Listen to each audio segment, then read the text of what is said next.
하나님의 축복 여러분과 함께 하실 줄로 믿습니다. 양옆 앞뒤로 반갑습니다. 먼저 인사를 좀 나눌까요?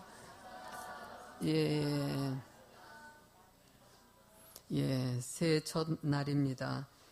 새해 복 많이 받으세요라고 한번 또 양옆 앞뒤로도 뒤에도 좀 축복 좀 해주세요. 시작.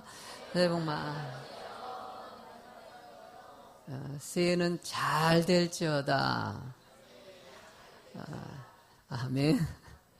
잘 될 줄로 믿습니다. 우리 성도님들 다 잘 됐으면 좋겠습니다. 제목을 한번 읽어볼까요? 흔들리지 않는 믿음이 되자. 오늘 준비된 동영상이 하나 있는데 동영상 보고 말씀 전하도록 하겠습니다. 아이고, 극동방송이야? 그 새벽부터 이게 웬일이야? 끌려왔냐?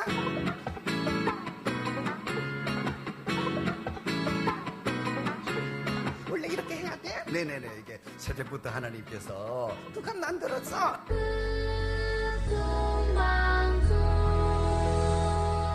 강 여사님, 살아온 세월이 나 참고 살았어요. 참고 넘기고 나같이 참고 이렇게 살아온 사람이 어디 있겠어? 누구 때문에 참았어요? 야, 누구요? 남편. 네, 욕하지 마세요. 할렐루야 주여 이주동아리. 남편이 어떤 분이세요? 내 인생의 로또예요. 어이구, 안 나죠. 살아도 안 나죠. 어떻게 그렇게 안 맞을 수가 있냐? 죽어서도 안 맞을 거야. 데려가세요 주님. 그만하세요. 내 뒤에는 예? 내 뒤에는 예. 손이 있어요. 무슨? 네 손. 예. 잊어버렸냐? 예.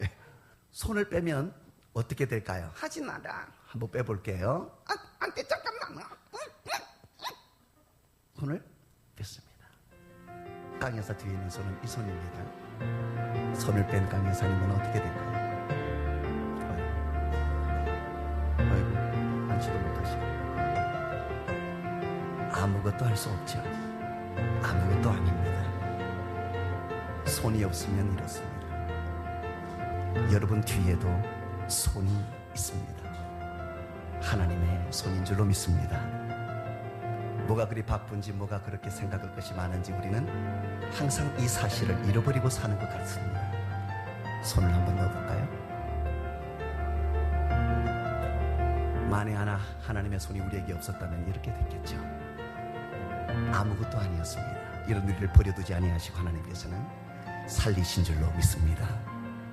생명을 주시고 말하게 하고 꿈을 꾸게 하고 하나님을 찬양하게 하더니 하나님을 아바 아버지라 부를 수 있게 하셨습니다.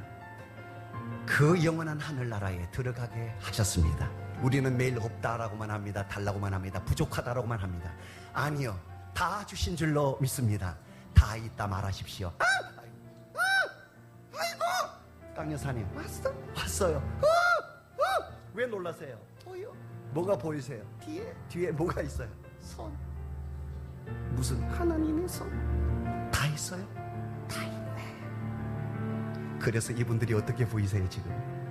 소중하시다. 그래서 대단하다. 그래서 특별하고 귀하다.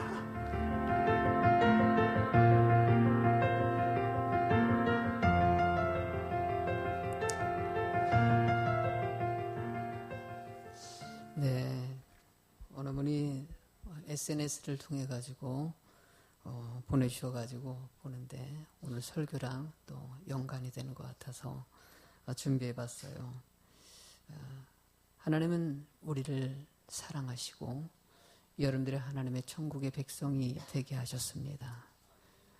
주님 때문에 우리가 살 수 있고 영원한 축복을 받는 그런 삶이 되었다는 것입니다. 이것은 상상하지 못할 큰 복이고 하나님의 은혜라고 얘기합니다. 저는 목사 성도들에게 여러 가지 중요한 것들이 있지만은 가장 중요한 것은 믿음이고 그 믿음이 흔들리지 않고 잘 지켜지는 성도가 되는 거. 하나님 올 한 해도 2018년도 여러분들의 믿음을 굳건하게 잘 지켜가지고 오직 주님 바라보고 살아가는 여러분들이 꼭 되실 줄로 믿습니다. 하나님은 여러분들을 보시고 여기 인형같이 내 뒤에 손으로 나의 삶을 이끌어 가시는 하나님이 있으신데 우리는 자꾸 잊을 때가 많이 있어요. 내 멋대로 해보려고 그러고 내 마음대로 해보려고 그러고 아니에요. 여러분들, 하나님은 오늘도 맡기시길 원하시는 거예요. 하나님을 의지하는 자가 되길 원하시는 것이에요. 너무나도 단순하고 쉬운 원리인데도 불구하고 어느 순간에 우리는 내가 무엇을 하려고 애를 쓸 때가 얼마나 많이 있습니까? 오늘 본문의 말씀을 통해 가지고 흔들리지 않는 믿음이 되기 위해서 대체 어떻게 해야 될지 로마서 강의 여러분들 28번째 이야기를 같이 나누도록 하겠습니다. 일단 첫 번째로는요, 때가 되면 하나님의 뜻을 알게 된다는 것이에요. 여러분들 20절 말씀을 같이 읽도록 하겠습니다. 이 사람아, 내가 누구이기에 감히 하나님께 반문하느냐? 지음을 받은 물건이 지은 자에게 어찌 나를 이같이 만들었느냐 말하겠느냐. 할렐루야. 여러분들이 지금 살아있고요, 하나님의 은혜 가운데 있다는 것이 여러분들 축복이고 감사하는 그런 요소가 꼭 될 줄로 믿습니다. 한번 여러분들 이렇게 한번 외쳐볼까요? 하나님 감사합니다. 정말 감사하세요? 여러분, 일단 이렇게 말씀 듣고 있잖아요. 그리고 한번 주어진 인생 가운데 이렇게 삶을 살아갈 수 있도록 인도해 주신 거 얼마나 큰 축복입니까? 거기에다가 더불어서 예수 믿는 구원받은 백성이 됐다는 게 얼마나 큰 축복입니까? 하나님은 우리가 이러던 저러던 간에 그 지음받고 축복의 삶을 살고 있다는 것에 대해서 먼저 감사하는 자가 되길 원하신다는 거예요. 근데 인간은 참 연약해가지고요, 때로는 비교할 때가 참 많이 있어요. 저도 그런 부분에 참 연약할 때가 참 많이 있었어요. 어떤 사람은 키도 한 180 정도 되고 나는 왜 이렇게 키가 작은지, 나는 이렇게 건강이 약한지, 나도 좀 건강했으면 좋겠는데 막 뭘 하더라도 불끈불끈 들고 짐도 팍팍 날르고, 나도 돈이 좀 많았으면 좋겠는데 왜 이렇게 부모님, 가난한 부모님 만나가지고 집안이 왜 이렇게 어려울까. 좀 잘생기고 얘기하면 목사님 잘생겼다고 얘기하는 분들이 오늘 정말 잘생긴 사람도 있고, 때로는 못생겨가지고 속상해하는 분들도 있고, 태어날 때부터 앞을 보지 못하면서 태어나고 다리에 장애가 있고 손에 장애가 있어가지고 태어난 사람들도 있어요. 너무나 불공평하게 느껴지고 너무나 속상하게 느껴지는 상황 가운데 하나님은요, 충분히 그 상황에서 지음신 분을 원망하는 것이 아니라 감사하는 자가 되길 원하신다는 거예요. 저는 송명희 시인이라든지 우리 이지, 까먹었네요. 이제 오래되다 보니까는요, 정말 장애인하고 이렇게 교제를 안 하다 보면은요, 참 그들 가운데서 그렇게 육체적으로 연약하고 자기 밥숟갈도 떼어 먹지 못하는데도 불구하고 화장실도 가가지고 자기가 용변을 보고 자기가 닦을 수가 없어요. 그런데도 감사하다고 얘기해요. 그래도 기뻐하다고 얘기해요. 우리는 그분들보다는 충분히 넉넉하고 여유 있고 큰 은혜를 받았는데도 우리는 불평하고 원망할 때가 얼마나 많이 있습니까? 하나님은 지으신 분을 원망하는 것이 아니라 지금 이 순간에 감사하는 자가 되길 원하시는 것이죠. 바울 사도는 그 이어가지고 21절 말씀에 이렇게 얘기하십니다. 시작. 도기장이가 진흙한 덩이로 하나는 귀 있을 그릇을, 하나는 천 있을 그릇을 만들 권한이 있느냐. 그릇을 만들 때 귀 쓰는 것도 있고 천이 쓰는 것도 만들게 돼 있다는 것이에요. 중요한 것은 귀하냐 천하냐 이게 중요한 것이 아니라 쓰임을 받느냐 안 받느냐 이것이 중요하다는 것이에요. 어떤 사람은 돈도 많고 키도 크고 잘생기고 건강하고 능력도 많은데도 불구하고 그 귀 쓸 그릇으로 만들었는데 쓰이지 못한다면 그건 아무런 의미 없는 것이 된다는 거예요. 하나님은 가진 것도 없지만은 그 가진 것 없는 상황 가운데 쓰임받고 하나님께서 그 삶에 복을 줄 수 있는 환경이 되는 것이 큰 은혜라고 얘기하고 있다는 것입니다. 여러분들 우리 인생 가운데서도요, 때로는 도대체 하나님의 뜻이 이해가 안 갈 때가 있어요.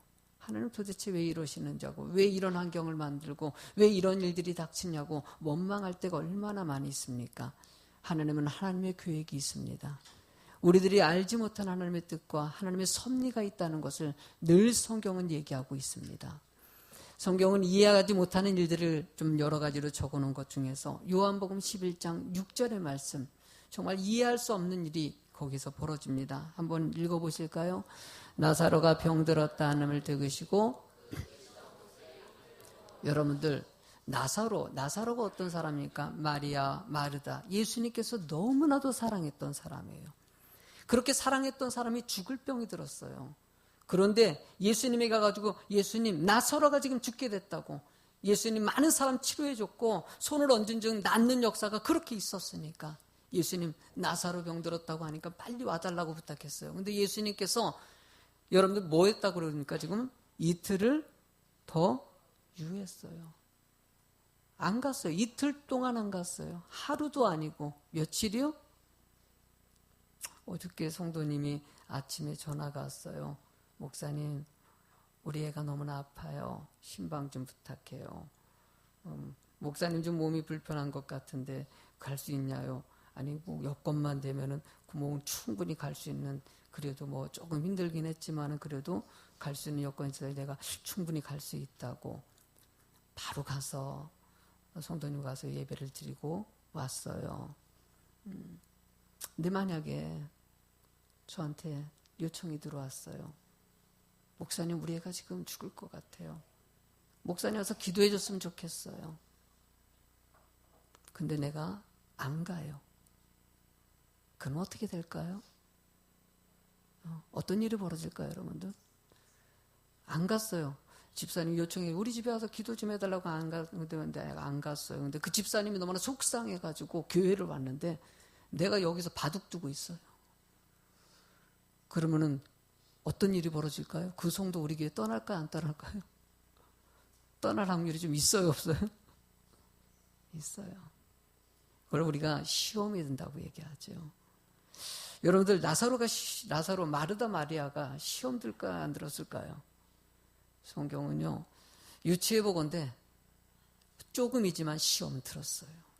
아니면 어떻게 그럴 수가 있어? 그렇게 예수님 따라다니면서 충성맹세하고 애를 썼는데 어떻게 이럴 수가 있을까? 분명히 시험 들었을 거예요. 이틀 동안 그것도 안 갔어요. 그러고 나서 여러분들 7절과 8절도 읽어보실래요? 시작. 그 후에 제자들에게 이르시되 유대로 다시 가자 하시니 제자들이 말하되 라삐여, 방금도 유대인들이 돌로 치려 하였는데 또 그리로 가시려 하나이까. 지금 사역하고 나왔는데 돌에 맞아 죽을 뻔했어요. 그런데 그곳에 지금 나사로에 가야 될 텐데 거기에 다시 사역하러 들어간대요. 이건 또 뭐야? 도대체 예수님이 하는 것이 이해가 안 가요. 이해가 안 가고, 아니 도대체 무슨 생각을 갖고 살아가는지. 아마 제자들 입장에서는요 예수님의 모습은 정말 이해할 수 없는 상황이 됐을 거예요. 시간이 지나다 보니까는요 여러분들, 예수님께서는 나사로가 죽고 살리기 위해서 계획된 일이었다는 것을 뒤늦게 알게 하십니다. 예수님께서 사역할 때 제자들은 너무나도 이해하지 못하는 일들이 너무나도 많이 벌어졌지만은 예수님은 뒤늦게 그들에게 이 모든 이유를 알게 하십니다. 예수님이 십자가에 정말 연약하게 끌려가는 모습이 있지 않습니까? 제자들은 이해할 수가 없었어요. 죽은 자도 살리시고 놀라운 기적을 많이 일으키고 태풍까지도 멈추게 하시는 예수님이 세상의 그 로마 공정들에게 초라하게 끌려가는 모습을 보면서 이건 아니지 않냐 생각했을 거예요.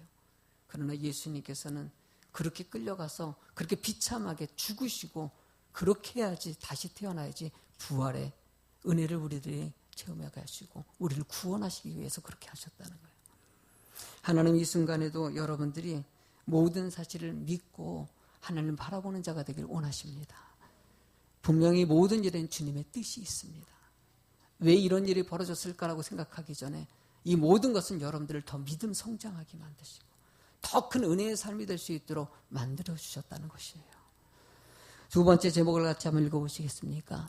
모든 사람에게 구원의. 여러분들, 하나님은 여러분들을 사랑하시고 여러분들이 구원을 얻을 수 있는 기회를 주셔서 이곳에 있게 하셨습니다. 당시에 그러나 이스라엘 백성들은 이 부분이 이해가 안 갔어요. 왜냐하면 이스라엘 선택한 백성만 구원받는다고 생각했거든요. 그 사실에서 바울 사도는 절대 이스라엘 너희들만 구원받는 것이 아니라 멀리 떨어져 있는 한국이라는 나라에 있는 사람에도 예수를 믿기만 하면 구원받을 수 있다라고 얘기하는 것이에요. 22절의 말씀을 크게 읽어보도록 하겠습니다. 만일 하나님이 그의 진노를 보이시고 그의 능력을 알게 하고자 하사 멸하기로 준비된 진노의 그릇을 오래 참으심으로 관용. 이 말이 무엇입니까? 하나님이 진노하신다는 거예요. 선택한 이스라엘 백성들이지만 하나님의 말씀 안에서 벗어나고 믿지 않는 백성들에게는 심판하신다라고 얘기하는 것이에요. 그러면서 바울 사도는 24절의 말씀에 이 그릇은 우리니 곧 유대인 중에 뿐만 아니라 이방인 중에서도 부르신 자니라. 선민 사상을 갖고 있는 이스라엘 백성들, 너희들만 구원받는 것이 아니라 이방 사람들도 하나님을 믿게 하면 구원받을 수 있다는 것을 엄격하게 선언하고 있는 것입니다. 바울 사도는 당시에 이 유대주의자들, 바리새인들, 사두개인들 모든 사람들이 이 말씀을 믿지 않자 여러분들 구약에 있는 말씀, 그들이 너무나도 잘 알고 있는 구약의 말씀, 호세아 그리고 이사야 선지자의 말을 갖다가 인용하면서 얘기합니다. 25절의 말씀을 읽어보도록 하죠. 시작. 호세아에 그래도 이르기를 내가 내 백성 아닌 자를 내 백성이라 사랑하지 아니한 자를 사랑하는 자라 부르리라. 여러분들 내 백성 아닌 자가 뭘 뜻하겠습니까? 선택받지 못한 이방 사람들에게도 하나님은 그를 사랑하신다는 것이에요. 27절의 말씀도 읽어보겠습니다. 또 이사야가 이스라엘에 관하여 외치되 이스라엘의 자손들의 수가 비록 바다의 모래 같을지라도 남은 자만. 여러분들 이 말씀이 얼마나 무서운 말인지 몰라요. 이스라엘 백성들이 정말 바다의 모래같이 많이 있지만 그 중에서 남은 자만 여러분 천국을 좁은 문이라고 표현합니다. 협착하다고 얘기를 해요. 아니 천국 가는 문을 좀 넓게 만들면 얼마나 좋겠습니까? 하나님 믿고 그냥 은혜 가운데 쫙 가면 좋겠는데 좁다고 얘기를 해요.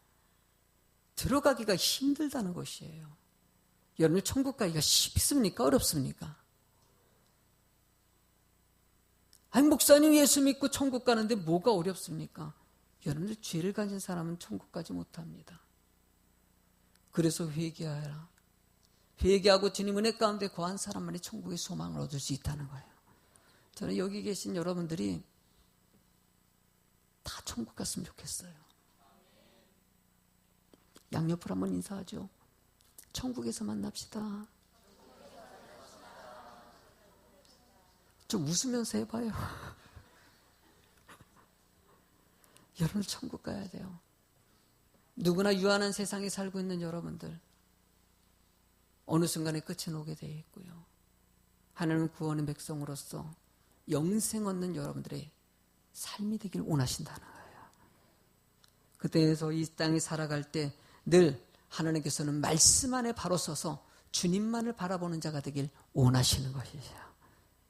여러분들, 하나님은 여러분들이 그 믿음 바라보면서 오직 주님, 오직 하나님만을 바라보고 은혜 가운데 거하는 여러분 꼭 되실 줄로 믿습니다. 예배 드린다고 해서 다 천국 가는 것이 아닙니다. 여러분들이 11조 예물을 드리고 교회에서 봉사한다고 천국 가는 것이 아닙니다. 믿음으로 간다는 것이에요. 믿지 않는 상태에서 여기 앉아가지고 아멘하고 시간 때우면 의미 없는 것이에요. 여러분들 하나님 앞에 내가 온전한 예배자가 돼야 되고 하나님께 온전히 드려지는 자가 되기를 원하시는 것이 하나님 여러분들이 요구하는 것이에요. 참된 믿음인지를 살피시기 바랍니다.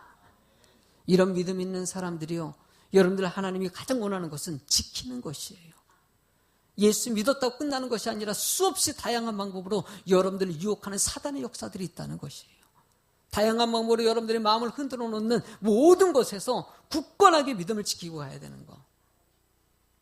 마지막 세 번째 제목을 읽어보시겠습니까? 행위가 아닌, 여기서 행위가 아닌 믿음이라는 것이 무엇이냐? 30절을 읽어보시겠습니까? 자, 그런즉 우리가 무슨 말을 하리요? 의를 따르지 아니하는 이방인들이 의를 얻었으니 곧 믿음에서 난 의요. 이방 사람들이 하나님의 선택한 백성이 된 것은 믿음 때문이라고 얘기하는 것이에요. 이스라엘 백성들은 예배를 드립니다. 하나님께 예식을 치르고 제사를 드립니다. 건전으로 하나님께 영광을 돌리고 나름대로 하나님께 영광 돌린다고 얘기했는데 너희들 정말 중요한 것이 있는데 예수를 믿지 아니하면은 심판받는다는 것이에요. 이방 사람들은 하나님을 믿었기 때문에 하나님이 구원받은 백성이 됐다고 얘기하는 것이에요. 이어서 의의 법을 따라간 이 31절에 보면 의의 법을 따라간 이스라엘은 율법에 의리지 못했다는 것이에요. 겉으로 보면 신앙생활 잘하는 것 같은데 중심이 하나님을 모르지 않았다는 것이에요. 여러분들 하나님을 보시기 바랍니다. 하나님 앞에 내가 온전한 믿음 있는 사람인지. 그래서 신년 초에 성령의 9가지 열매를 제가 묵상하는 것은 예수 믿는 사람들이 나타나는 특징이 성령의 9가지 열매이기 때문에 여러분들이 정말 사랑이 있는지, 기쁨이 있는지, 오래 참음의 열매가 있고 충성이 있는지, 절제를 하고 있는지, 온유한 마음을 갖고 긍휼한 마음을 갖고 충성하는 마음을 가지고 살고 있는지를 지금도 물어보신다는 거예요. 여러분들 예수 믿어서 끝나는 것이 아니라 말씀을 통해 가지고 예수님이 원하시는 삶의 모습을 같이 만들어 가기를 원하신다는 거예요. 그럴 때 여러분들이 하나님의 기쁨이 되고 여러분 온전한 성도의 모습으로서 믿음 굳건히 지키고 천국에 들어갈 수 있는 축복의 성도가 될 수 있다는 거예요. 32절의 말씀을 크게 읽어볼까요? 어찌 그러하냐? 이는 그들이 믿음을 의지하지 않고 행위를 의지함이라 부딪힐 돌에 부딪혔는. 여러분 이 말씀이요. 여러분 일단 성경 해석을 해야 된다 그러면요. 이 말씀 앞에 보실래요? 어찌 그러하냐? 그들이 믿음을 의지하지 않고 뭘 했다고요? 예배 드리는 건 잘해요. 와가지고 예배 드리는 거에 집중했어요. 옷을 어떻게 입어야 되고 어떻게 예식을 갖다 치러야 되고 막 거기는 엄청나게 잘했어요. 그런데 중간에 하나님을 믿지 않는 행위는 의미 없다는 거예요. 여러분들 주님께 드려지는 예배 될 줄로 믿습니다. 하나님 나를 받아주시옵소서. 이 연약한 심령 회개하고 주님 깨끗한 심령으로 나를 받아주시옵소서 하고 하나님께 드려지는 것이 예배라는 것이에요. 그렇잖아 안 받으신다는 거예요. 거기다가 이어가지고 부딪힐 돌에 부딪혔다는 것이에요. 이 말이 무엇인지 아십니까? 부딪힐 돌이라는 것은요 예수 그리스도를 상징하기도 합니다. 너희들이 행위에만 앞서다 보니까 예수님이 오셨는데도 불구하고 그 예수를 믿지 않았기 때문에 결국 예수님 때문에 너희들은 구원에 이르지 못한다는 얘기를 하는 것이에요. 하나님은 여러분들이요 행위에 치중하다 보니까 정말 중요한 것은 내 안에 정말 하나님의 은혜 가운데 살고 있는지를 놓치는 사람들을 얘기합니다. 여러분들 절대 놓치지 마십시오. 여러분들 하나님의 구원의 백성이 되어야 됩니다. 여러분들 이어서 여러분들 33절도 읽어보시겠습니다.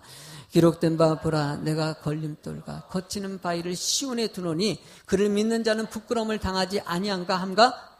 여러분들 부끄럽지 않은 삶이 될 줄로 믿습니다. 하나님은 여러분들이 목사는요 하나님 앞에 여러분들이 온전한 인생이 될 수 있도록 가르칩니다. 여러분들 믿음을 큰 믿음 될 수 있도록 끊임없이 말씀을 주십니다. 왜 그럴까요 여러분들? 여러분들이 걸림돌에 걸리지 않고 하나님 은혜 가운데 믿음을 간직하길 원하기 때문이에요. 천국은 좁다고 얘기합니다. 협착하다고 얘기합니다. 뭘 뜻합니까? 끊임없이 장애물이 있다는 것이에요. 여러분들이 믿음 지키고 하나님 은혜 가운데 달려가려고 그러는데 하나님께 헌신하고 은혜 가운데 신앙생활 하려고 그러는데 이렇게 방해하고 저렇게 방해하고 이런 일 터지고 저런 일 터지고 여러분들 이겨낼지어다. 이겨내는 거예요. 하나님은요 이 말씀을 여기에 주시는 것은 여러분을 충분히 이겨낼 수 있는 감당할 만한 시험을 주신다는 거예요.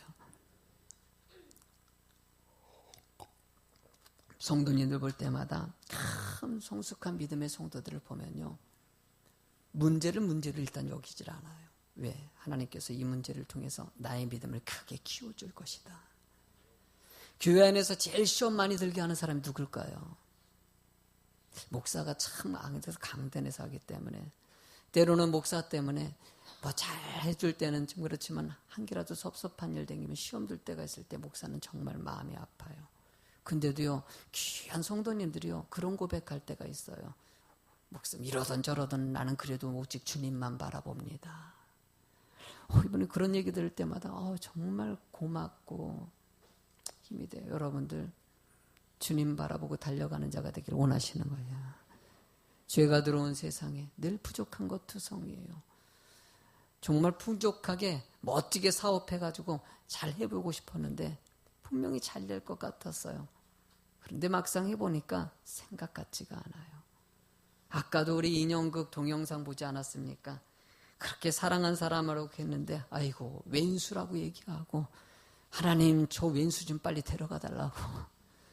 그런 얘기하면 여러분들 어느 정도는 공감도 되지 않습니까? 왜 이렇게 안 맞는지, 왜 이렇게 그렇게 살아도 그렇게 틀리고 이해가 안 가는지. 하긴 집사님들하고 얘기 나누다 보면은 남편 얘기하면은요, 우리 남편은 이게 안 맞고 저게 안 맞고 막 그러면서 얼마나 서로 얘기를 막 그냥 죽이 맞아가지고 얘기하는지 몰라요. 근데 여러분들 남편도 똑같습니다. 남편들도 뭐 남자들끼리 모이면요, 아내가 이것도 안 맞고 저것도 안 맞고 그럴 때 있어요. 여러분들, 하나님은요, 여러분들이 세상의 환경에 내가 맞건 안 맞건이 아니라 여러분들 더 힘든 일이 있다면은요, 더 큰 믿음 갖게 하시려고 그러는 거예요. 더 굳건한 믿음 갖게 하시고 충성된 사람 되게 하시려고 그렇게 환경을 만들어 가셔요. 이해가지 안 가는 일에, 이해가지 못하는 일에 믿음으로 순종하는 자가 되기를 원하시는 것이죠. 예수님께서 시몬 베드로에게 말도 안 되는 요청을 합니다. 누가복음 5장 4절을 읽어보실래요? 도대체 무슨 요구를 하는지 읽어보시겠습니까? 말씀하시고 깊은 데로 가서 그물을 내려. 혹시 어부 있습니까? 혹시 어업을 종사하신 분이 계시십니까? 어업을 갖다가 안 하신 분이라도요, 기본적인 상식이 있습니다. 그물을 던질 때는요, 깊은 물에 던지면 될까요? 안 될까요? 고기를 잡으려면요, 그물의 양쪽에 추들이 있어가지고요, 얕은 물에다가 던질 때 그 추가 가라앉으면서 고기가 가둬지는 것이에요. 그러기 이렇게 모아지는 것이죠. 쭉 그러면 추들이 모아져가지고 고기가 잡아지는 것이거든요. 깊은 데다 그물을 던진다는 것은요, 던지는 순간 고기들이 모아질 틈이 없이 다 밑에서 빠져나가 버려요. 그러니까 그물을 던진다는 것은 깊은 물에서 던지는 게 아니라 그냥 냇가라든지 얕은 물에서 던지는 게 바로 그물을 던진다 그래요. 근데 지금 예수님께서는 뭐라고 얘기해요? 어디다 던지라고요? 아니, 얕은 곳에서. 베드로는요, 여러분들 어부예요. 평생을 고기 잡으면서 인생 살았어요. 그물을 깊은 데서 던지는 것은요, 이건 바보예요. 사람들이 너 미쳤냐라는 소리 듣는 것이에요. 너 뭐 하는 거냐, 지금. 거기 들어가서 지금 배를 타고 앞에서 그냥 거기서 던져야지. 아니, 저 깊은 데 들어가가지고 거기다 그물 던지면 고기가 한 마리라도 잡히냐고. 한 마리도 안 잡히는 거예요. 목사님, 그리고 이런 얘기하면, 목사님 진짜 해봐요. 이거 꼭 어부를 갖다가 좀 모셔다 놓고 내가 이 얘기를 하면 어부님이 딱 얘기해 주실 텐데. 여러분도 깊은 데 던지는 게 아니에요. 근데 예수님의 말씀에 시몬이 그 미친 짓을 합니다. 그냥 깊은 곳에 가가지고 그물을 던져요. 이해가 안 가죠. 요즘에 뭐 속어로 해서 헐 그랬을 거예요. 근데 여러분들 어떤 일이 벌어집니까? 6절의 말씀을 크게 읽어보세요. 자, 그렇게 하니. 아멘. 그래요. 이해가지 못하는 일이 벌어져요. 내 마음에 너무 안 들기도 하는데 하나님이 가서 던졌더니만은 많은 것을 수확할 수 있도록 도와주신다는 거예요. 하나님 여러분들의 온 한 해가 이런 축복의 해가 되길 간절히 소망해요. 여러분들도 말씀 바라봅시다. 목사님 무슨 말씀만 바라 뭐가 잘 돼요? 아니에요. 주님 의지하세요. 저도 우리 성도로에서 끊임없이 기도하는 것은요, 하나님을 의지할 때 하나님이 열어주시기 때문이에요. 세상의 방법으로 안 되는 거 때로는요, 하나님이 열어가셔요. 그래서 기도하고 또 기도하는 것이죠. 여러분들 올 한 해를 이런 기도회로 만드시기 바랍니다. 새벽 기도회 좀 왔으면 좋겠어요. 새벽 기도회 좀 기도 좀 하고, 이 특별이라는 거 붙이는 것도 부담스러워요. 어떻게 하면 새벽에 기도하고 시작하게 할까? 어떻게 하면 우리 성도님들이 말씀 듣게 할까? 이 목사가 노심초사입니다. 여러분들 올 한 해는 말씀 좀 잘 들으시고 말씀에 순종하세요. 아멘. 저도요, 성도님들이 이렇게 하다 보면요, 말씀이 착 본질을 그런 걸 깨닫게 할 때가 정말 감사해요. 이번 주에도 하나님 여러 가지로 깨닫게 하시고 또 알게 하시고 귀한 성도님들을 만나서 감사해요. 하나님은 지금도 저도 마찬가지고 여러분도 마찬가지고 더 큰 믿음 될 수 있도록 이렇게 저렇게 만들어가는 거예요. 같이 올 한 해 더 큰 믿음 흔들리지 않고 더 큰 믿음 될 줄로 믿습니다. 찬양 하나